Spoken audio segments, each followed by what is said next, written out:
To me, and I said this during the Otani sweepstakes, where I said really from go that this would be the Dodgers and always the Dodgers. A lot of times in these things and covering this sport over the last 20 plus years, it comes down to common sense. And you have to put yourself in the player's position. As much as a Met fan wants Yamamoto to come to the Mets, and I'm not saying it's not possible, clearly because of Steve Cohen and primarily because of Steve Cohen, they will be in the mix. But if you had a chance to go to a New York Yankee team that already boasted the talent level that they had, which at least was a little bit surpassing where the Mets were, you just brought in Juan Soto. You know that they're dedicated to spending more money. You know they're at a different kind of time period than where the Mets are. They're where the Mets were a year or two ago and stamping down and saying, hey, we're willing to put in millions upon millions to go forward. Luxury tax, no big deal. We've got to win it now. The Mets aren't in a win it now kind of a phase. It leans towards the Yankees for all of those reasons.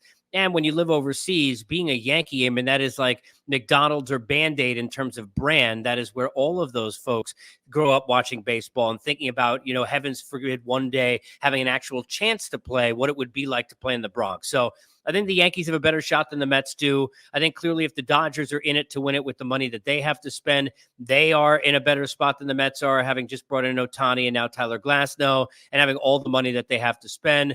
I'd probably put the Mets in the third spot ahead of the Red Sox, who seem to be maybe the top four competitors. But yeah, I think if we're being fair, odds are favoring the Yankees or the Dodgers before the Mets in this situation, for sure. I agree with you, Casey. I'd be absolutely stunned if the Mets are able to pull this off and get Yamamoto in the orange and blue. If they do, it all comes down to Steve Cohen going way, way above with the money, because I think for the most part, the Mets, Dodgers, and Yankees, they're going to offer similar money. So unless it's maybe like 75 million extra dollars, I think, like you're saying, when it all comes down to, he's going to go with one of these more traditional, historic franchises of the Dodgers and the Yankees.